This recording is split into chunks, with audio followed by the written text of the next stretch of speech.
Le totalitarisme est-il l'enfant du siècle des Lumières?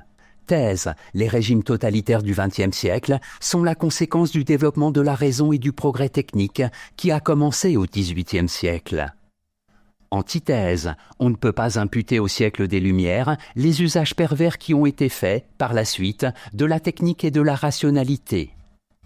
Thèse: le totalitarisme est l'enfant du siècle des Lumières. En effet, la Seconde Guerre mondiale a fait la preuve que le développement du progrès technique, qui était l'idéal du siècle des Lumières, pouvait entraîner la déshumanisation.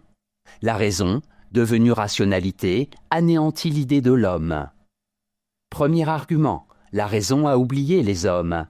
Pour Max Horkheimer, la Seconde Guerre mondiale remet en cause l'idéal du progrès de la raison proclamé par le siècle des Lumières. Cet idéal s'est incarné dans le progrès technique, industriel et économique. La raison est devenue rationalité, se souciant seulement d'efficacité et oubliant l'humain.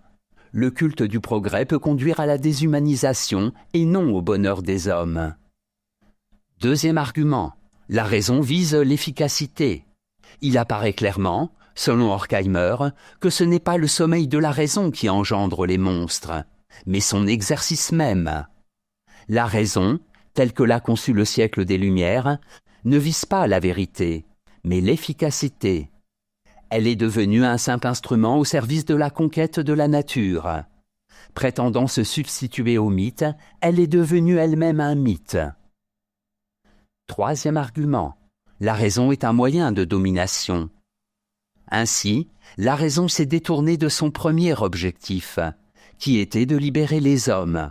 En donnant lieu à une société marchande, industrielle et technocratique, elle s'est transformée en instrument d'aliénation et de domination. La rationalité technique moderne dissout l'individu dans un système qui fait le lit du totalitarisme. En bref, l'idéal de progrès des Lumières a donné lieu à une rationalité technique inhumaine. De moyen de libération, la raison est devenue instrument de domination. Antithèse: le totalitarisme n'est pas l'enfant du siècle des Lumières. En effet, on ne peut pas rendre le siècle des Lumières responsable du totalitarisme. La domination technocratique n'est pas une conséquence fatale de la raison. La raison, le progrès technique sont, en eux-mêmes, de bonnes choses. Premier argument: la raison est positive. La raison, le culte du progrès, ont produit depuis le XVIIIe siècle d'indéniables bienfaits. L'humanité a accompli plus d'avancées au cours des 2 derniers siècles qu'au cours de toute l'histoire qui a précédé. L'idéal des Lumières est un idéal toujours valable. On peut toujours progresser dans les sciences. Deuxième argument: la raison n'engendre pas la technocratie. Il ne faut pas confondre raison et rationalité technique. La raison est le libre exercice par l'homme de ses facultés intellectuelles. Elle implique la faculté de critiquer et, surtout, celle de se comporter moralement, de manière responsable. Bref, la raison est humaine. La rationalité technique, elle, ne se soucie ni de morale, ni d'humanité, ni de vérité. Elle ne vise que l'efficacité. Troisième argument: la technique est neutre. De même, la technique n'entraîne pas fatalement le totalitarisme. Ce dernier est toujours la conséquence d'une volonté humaine. Il est le produit du nationalisme, de la démission politique des citoyens, de la volonté de pouvoir. La technique, malgré les accusations heideggeriennes, est neutre. C'est l'usage que l'homme en fait qui peut être bon ou pervers. En bref, on ne peut pas considérer le totalitarisme comme une conséquence naturelle du siècle des Lumières. Raison, technique et totalitarisme sont 3 réalités indépendantes. Synthèse: avec le recul, il paraît excessif de rendre responsable du totalitarisme l'idéologie du progrès qui est née au siècle des Lumières. Des pays qui sont à la pointe de la technique, comme les États-Unis, n'ont, en effet, jamais connu le totalitarisme.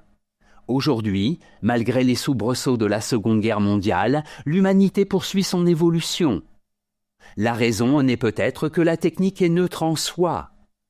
Elle peut produire d'immenses bienfaits, comme elle peut balayer les hommes de la surface de la planète. Elle peut être un moyen de libération, comme un instrument de domination. Tout dépend de la manière dont elle est utilisée par les hommes. Or, c'est la raison seule qui permet de lutter contre les excès de la rationalité aveugle, parce qu'elle est aussi la source de la conscience morale, comme le pensaient les philosophes du XVIIIe siècle. De ce point de vue, le totalitarisme est plutôt un phénomène irrationnel, rendu possible par un oubli des idéaux énoncés par des penseurs tels que Kant, Voltaire, Condorcet, etc. Notes et commentaires. Max Horkheimer, sociologue et philosophe allemand, 1895-1973. Membre de l'école de Francfort, il fut directeur de l'Institut pour la recherche sociale de l'université de cette ville. Son livre, Éclipse de la raison, paraît la même année que La dialectique de la raison, écrit en collaboration avec Théodore W. Adorno. Citation.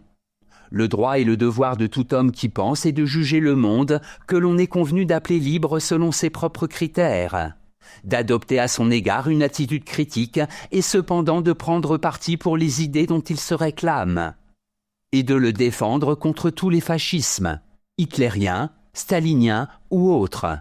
Max Horkheimer.